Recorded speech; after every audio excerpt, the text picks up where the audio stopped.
बिस्मिल्लाहिर्रहमानिर्रहीम। आज का जो हमारा टॉपिक है वो एक्सटेंशन ऑफ कोशीज इंटेग्रल फार्मूला। पिछली वीडियो में हमने किया था कोशीज इंटेग्रल फार्मूला, ठीक है। तो इसमें हम एक्सटेंशन करेंगे। एक्सटेंशन से मुराद जो पिछले वाला कोशी इंटेग्रल फार्मूला था that was for the power of one of denominator with power one, ठीक है। अब यहाँ पे वो फंक्शन आएंगे जिनकी जो डिनोमिनेटर होगा उनकी पावर वन नहीं होगी, ठीक है। वो एंड वैल्यूज तक जा सकती है। तो मैंने साइड पे लिखा भी हुआ है कि तब यूज़ होना है जब z माइनस ए, यानी जो हमारे पास नीचे सेंटर के साथ पॉइंट दिया हुआ है, z माइनस ए की जो पावर में नॉन लीनियर वैल्यू हो, यानी कि वन वैल्यू ना हो। तो उसकी डेफिनेशन ये कहते हैं कि if f of z is an analytic function inside and on the boundary of the single curve, then f raise to power n of a is equal to n factorial over 2 pi iota integral close integral of f of z over z minus a की power n plus one d z. पीछे term में क्या था कि पीछे यहाँ पे one था, डेट इज वन फैक्टोरियल था यहाँ पे, जिसको हम वन भी लिख सकते हैं, 1/2 पाई, और यहाँ पे पावर वन थी और यहाँ पे भी पावर वन थी। अब यहाँ पे n पावर में कन्वर्ट हो गया, इसलिए यहाँ पे एक्सटेंशन ऑफ कोशीज इंटेग्रल फार्मूला है। अब इसकी एक एग्जांपल करवा देती हूँ मैं आपको, साथ ही इसकी एक डेफिनेशन।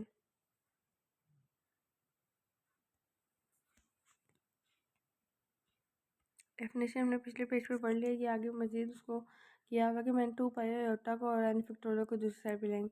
अब प्रॉब्लम हमारे पास ये है कि integral close integral of e raise to power 3z plus cos hyperbolic of z और z minus iota pi by 2 whole power 3 plus 1 dz, where c is any closed contour containing z equals to iota pi by 2। ये basically 4 लिखा हुआ था, मैंने इसको 3 plus 1 लिखा, क्यों? क्योंकि हमारे पास फॉर्मूला में n प्लस 1 की फॉर्म चाहिए, तो मैंने इसलिए 3 प्लस 1 की फॉर्म में लिख दिया, ठीक है। अब हम इसको सोल्व करते हैं। ये कह रहा है कि क्लोज कंटोर में कंटेन कर रहा है z equals to iota pi by 2। ये बेसिकली सिंगुलरिटी उसने दे दिया। मैंने आपको बताया था सिंगुलरिटी के लिए आपने क्या करना है, डिनोमिनेटर को जीरो को इक्वल सिंपल रख देना है, तो आपको सिंगुलरिटी मिल जाएगी। ये चीज़ दी हुई है उसने। अब देखें हमारे पास ये जो सिंगुलरिटी है यही सेंटर है हमारे पास, ठीक है। अब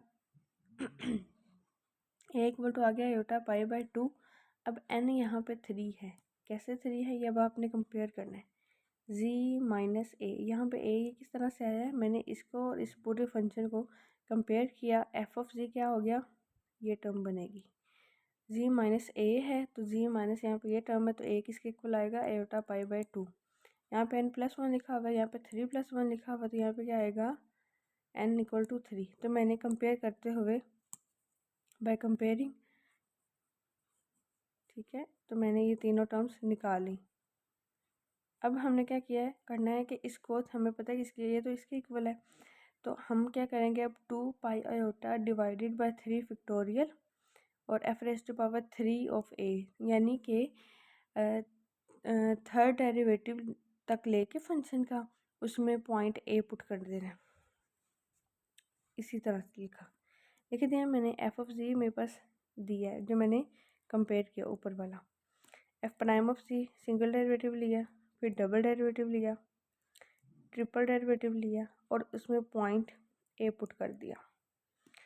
जब मैंने पॉइंट ए पुट किया तो मेरे पास अब ट्रिपल डेरिवेटिव की वैल्यू आ गई। यहाँ पे था 27 e raise to power 3 iota pi by 2 plus 3 sine hyperbolic z की जहाँ पे आयोटा पाई बाय 2। अब 27 e raise to power 3 pi by 2 iota plus 3 iota, iota क्योंकि यहाँ पे सिंपल टर्म है, सॉरी कांस्टेंट टर्म है, तो उसको मैंने बाहर निकाल दिया। अंदर आगे sine hyperbolic of pi by 2।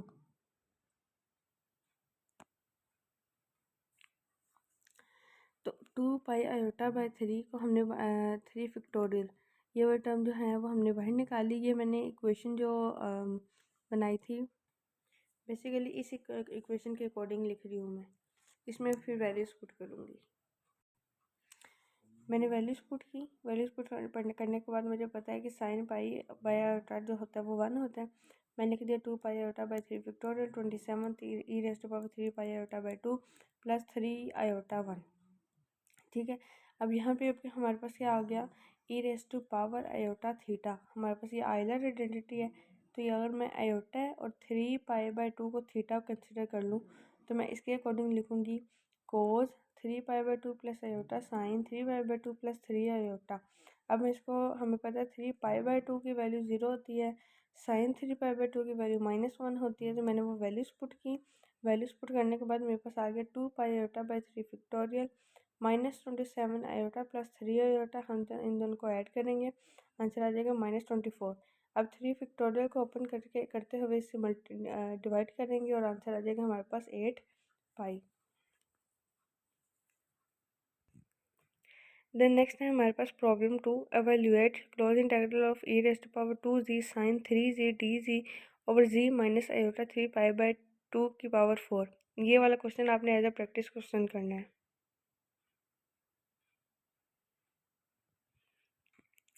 Then we have evaluate close integral of dz over 1 plus z square where c is that part of the parabola y is equals to 4 minus x square from a of 2 to 0 to b of -2 to 0। ये वाला question integral formula के through आपने करना है। ये उसकी example है। ये क्वेश्चन नंबर 2 होगा प्रैक्टिस क्वेश्चन के लिए। Then we have close integral of sin z over z minus π/2 where c encloses π/2। This is the question number 3 for the practice question of question Cauchy integral formula। Then we have evaluate integral of cos z over z into z minus π/2 dz where c is the circle centered at origin। origin पे उसने centre दिया हुआ है। हम इसको partially segregate करने के बाद, पार्शियल फ्रैक्शन करने के बाद हम इसके a और b की वैल्यूज निकालेंगे। देन हम क्वेश्चन इंटीग्रल फार्मूला से इसको सॉल्व कर लेंगे। Next we have evaluate e⁻z over z minus iota cos z close integral of dz where c is the unit circle centered at z is equals to iota। ये जो z is equals to iota ये singularity भी है और centre भी उसने बता दिया। सेम वैसे इसको पहले आप पार्शियली फ्रैक्शन करेंगे, ए बी की वैल्यू निकाल के एक प्रॉपर फंक्शन बनाएंगे। Then question integral formula apply करके इसका आंसर निकाल लेंगे। Then we have evaluate cos pi z square dz over z minus 1 z minus 2 close integral with the circle centered at absolute value of z is equals to 3। Basically it has the radius of 9। तो इस चीज़ को भी आप question integral formula से solve कर लेंगे। Next evaluate integral of close integral of sin 3z over z plus π/2 dz where circle of absolute value of z is equals to 5 centered at origin। Again यही चीज़ें, ये सारी की सारी question मैं आपको नेक्स्ट वीडियो में ही उन क्वेश्चन के ऊपर जूम कर देती हूँ ताकि वो आप क्वेश्चन नोट कर लें for the sake of practice questions.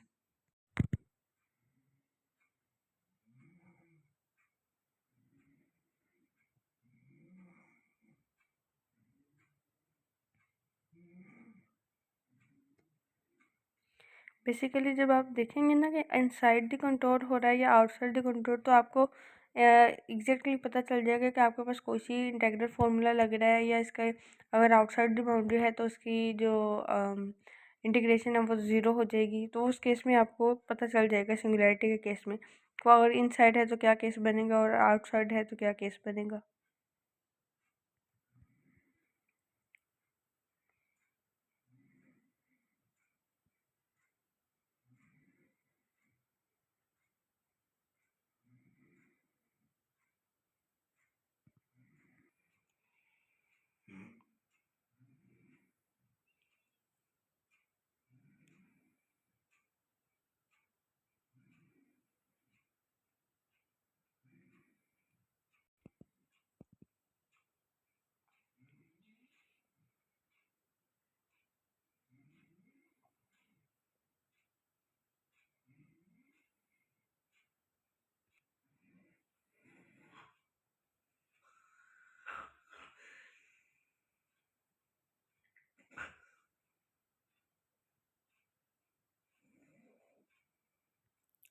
अब मैंने प्रैक्टिस के लिए आपको मोर देन इनफ क्वेश्चंस देती हैं। सारे के सारे अगर आप प्रैक्टिस क्वेश्चंस कर लेंगे तो आई होप सो कि आपका ये कॉन्सेप्ट बहुत अच्छे से क्लियर हो जाएगा कि inside outside on the boundary में क्या केस है। और question fundamental theorem and question integral formula proof आता नहीं है लेकिन प्रूफ देख लीजिएगा। ये प्रीवियस सेमेस्टर्स में हो चुका है ये। Thank you so much for your patience.